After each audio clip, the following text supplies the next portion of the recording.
I just wanted to make one additional remark regarding uh, why this killed so many people initially and why these waves come. And they seem like there's a lot of deaths at the beginning and then it just kind of peters out.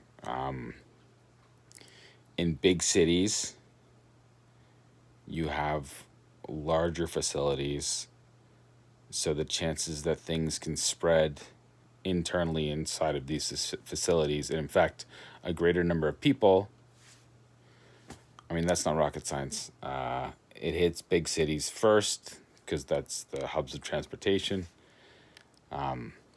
People get sick in these homes. They're big homes, they're big cities and tight quarters, and stuff gets around in the subway, so that amplifies the effect. If it's already really infectious, and people from the homes there, they die quickly, but it doesn't necessarily make its way all the way across the country.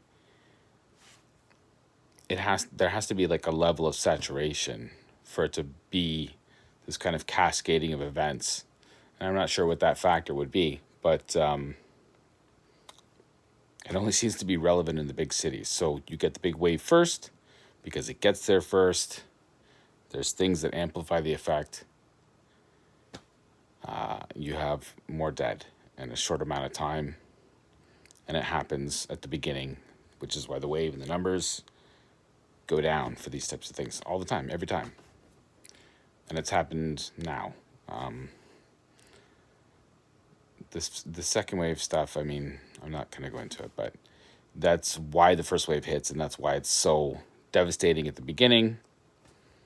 And the theory for locking everything down is that somehow that number can maintain itself if you take the restrictions off. And it doesn't work like that. It gets in the big cities first, and then it's done. It's already taken out the people that were vulnerable, and unfortunately, that's what happened.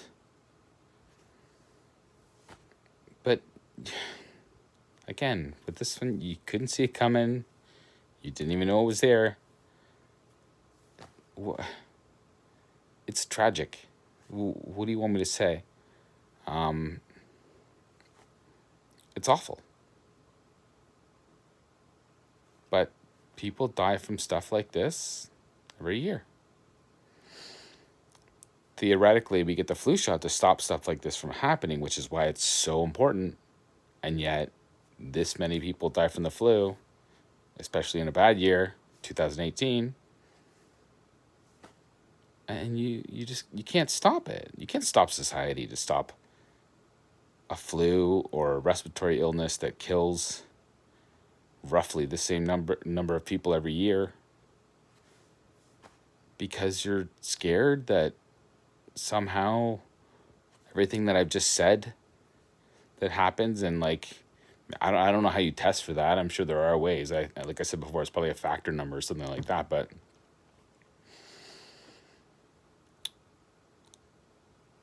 that's just what happens. It's like the way that our society is built. I don't know what to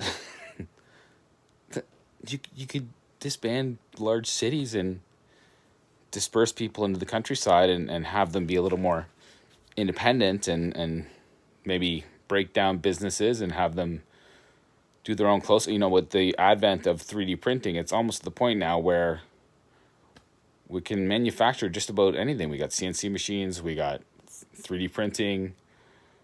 Technology has made information ubiquitous, so that's not, you can really spread out the expertise virtually. It's a totally feasible option. It'd be tougher to control the people if that was the case. They might say, hey, you know what? We'll skip the 5G. Oh, I'm not supposed to say that. Sorry. But the thing that I mentioned that I'm not supposed to mention just now, incidentally, it's gonna be worse for human health overall. It's gonna cause way more problems than this thing that we're shutting down society for, which also is going to cause way more problems than the thing that we're shutting down society for. None of this makes sense. And that's just the kind of point and again, if you disagree with me, tell me why. But please don't just tell me something else. Don't do the politician doublespeak thing where you completely disregard anything I've said and you what about this? What about what I said? That makes perfect sense. It hits big cities first because the most international travel comes in through big cities. That's where you have the most mass transportation. So if it were to get out of the station, yes, it would branch out into the local communities from there. But it would hit the big cities first because there's a matter of finding susceptible people who are going to definitely be carriers of this thing. And then, I'm not even sure we know what percentage of people really shed the virus. Do asymptomatic people even shed the virus? We don't know. There's a lot of things we don't know about this. But what we do know is that colds come every year. Anybody that has kids knows this one.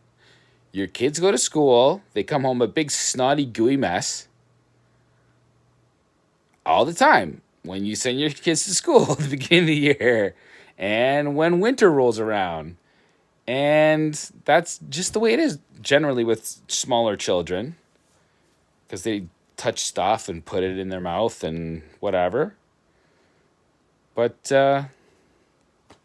you can't get colds, even a regular cold for me or somebody like me or a child. It's a nuisance. For a child that has respiratory issues, it can be a little bit of a nightmare. I mean, I'm not discounting that, and that's true for any cold. I'm not entirely sure that this thing would be worse. There seems to be a matter of how it presents itself and gets in the lower lung, but if you had a strong immune system, generally speaking, you should be able to fight this off. Most people do. So it doesn't come to that. This shouldn't be part of the equation. Okay? It's like if you think older people who have respiratory issues are being taken out by this thing, so my young child that has respiratory issues are being taken out by this thing, is the same thing. It's not. The older person has a weakened immune system, which is how it gets into the lower respiratory tract in the first place, which is why you see all the deaths over there and not from young children with respiratory issues. So that's not, I'm not sure why somebody would even, why isn't the news saying that? Doesn't that make perfect sense? What am I saying that's wrong here? Anyway, so I was going to make this short. Children and healthy people should be allowed to go back into a functioning society. We should protect the elderly. As best as we can. I'm not entirely sure we can. There's a lot of factors we don't know yet. But, yeah. This should stop now.